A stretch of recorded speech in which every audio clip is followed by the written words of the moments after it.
Hey guys, how's it going? So I just thought I'd make a really quick video because I got one hopefully coming out soon here over the weekend about the front suspension and filling in the quarter panels and getting the frame ready and all that.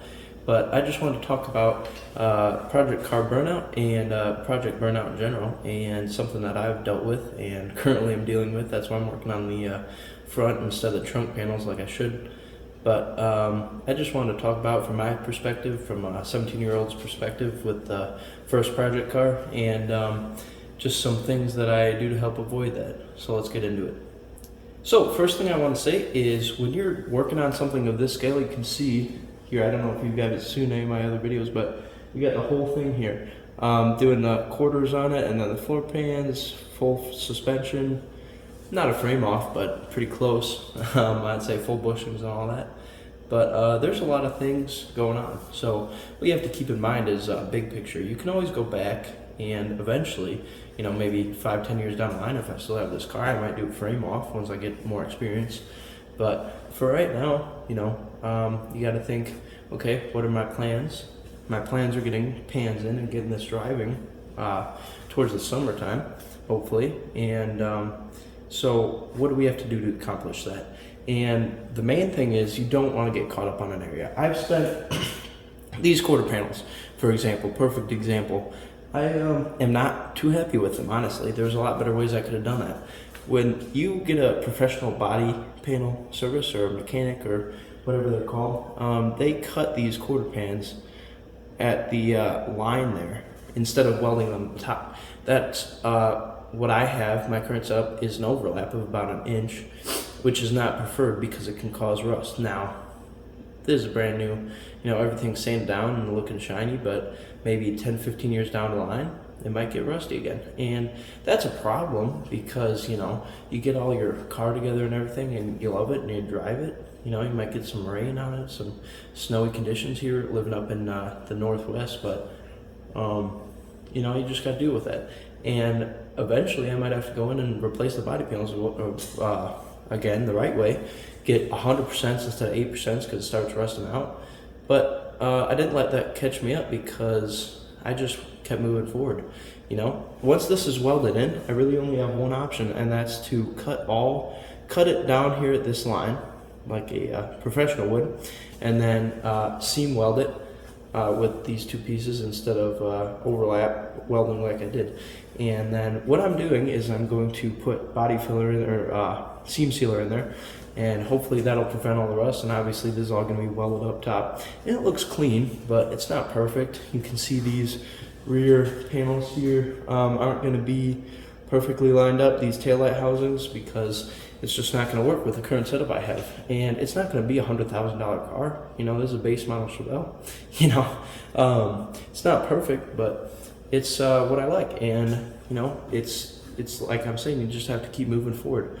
And so when you get into that, you get frustrated, you get burnout, you're like, oh, I don't want to do this anymore. This is pissing me off. So then I went to install a trunk pan, and the trunk pan's almost in. Now, the thing is, with the trunk pan, is there's some under pieces. I think they're lower quarter trunk panel filler pieces or some shit like that. But the main thing is, I wanted to try and fab those up myself, and it's not going very well, or it wasn't going very well.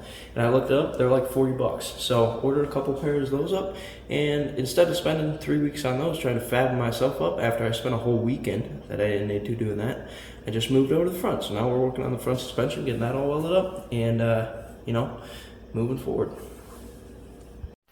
So I just wanted to clarify here, these are the parts I'm doing, and this is the overlap welds.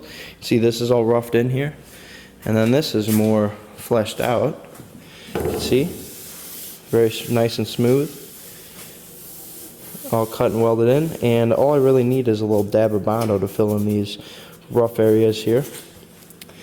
And then there's the trunk pan that I went to work on, and then here underneath you can see where I welded it up front, like right there. There's a cut where I welded it, and these aren't too bad, but you know, this side's a little worse. And it's not terrible, but I can do better. And you can see that's all shitty in there. That's not done to my standards. So, you know, really what you have to do is just keep moving forward. Like I said, big picture. So instead of working on here, you can see, come over here. And this is the floor pan, obviously. So grinded this all down. And now we're into welding this up along here. And I got to put a patch panel in there. Little connector piece. And here's the biggest thing is stuff like this. Annoying spots like in here. I got barely any movement. This is all rusted to fuck. It's all messed up. And that's going to be a pain in the ass to remove. But you can't let it get you down because, like I said, big picture here. I'm putting together a Chevelle. It's from the 60s. It's going to be worn down. It ain't going to be perfect. But, you know, we're getting there together. Just keep it moving forward.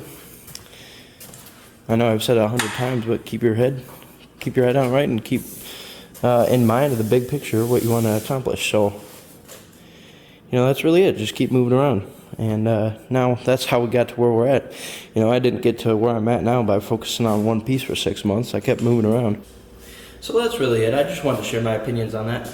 But I think the main thing is people get so focused up on, like, there's got to be a resto mod car. There's got to be perfect. There's, you know, I could bring this to auction, sell for 50 grand, 60 grand. And, you know, no, that's not what this is. That's not what I'm trying to do here. I'm trying to build a nice, fun cruiser that's, you know, maybe a 10-footer. Don't got to be perfect. It ain't going to have a perfect paint job. Going to be primered up probably for most of its life if I even ever get a paint job on it. But it's something that's nice. I'd be proud of it. You know what I'm saying? You don't feel like you're missing anything. You know, you're always going to have regrets. I think the biggest regrets as far as the quarters, like I said, but that's not going to be an issue till 5-10 years down the line where it might get a little moisture trapped in there or something and starts rusting out a little, and then another project, you know, that's it. But, you know, you just got to keep moving forward, and you'll start to get sight of where you're going, and you'll know what you have to do. So another thing that you can do is make a list of all the stuff you have to do. I have my binder over there. I think I've showed it in previous videos, but that just helps me keep track of what all I need to do, and helps me keep a steady progress forward. So thank you all for watching, and I just want to give my opinion on that real quick video because it's something I go through pretty much every weekend. It's only times I get to work on it, unfortunately. But yeah, you know, you just have to pick a new thing every weekend, basically move around, start doing little stuff. Like I said, you don't get to where I'm at or a finished project more so by staying on one place and focusing on it to perfection. Because you might not be able to see by the car current state, but I'm kind of a perfectionist. I spent in these areas up here, if I can find it, up there in the where the window sits in. I spent 2 weeks working on that for no reason. All I had to do was grind it down a little bit. It's going to be covered up by the chrome anyways. Nobody's ever going to see that. But I spent 2 weeks grinding it down, filling it in, welding it, grinding it down again. All for you to throw some window sealer on there and the chrome, and nobody's ever going to see it. But just don't get caught up anywhere. Just keep moving forward. So I hope you all enjoyed the video, and thanks for watching. But that's it. So see you later.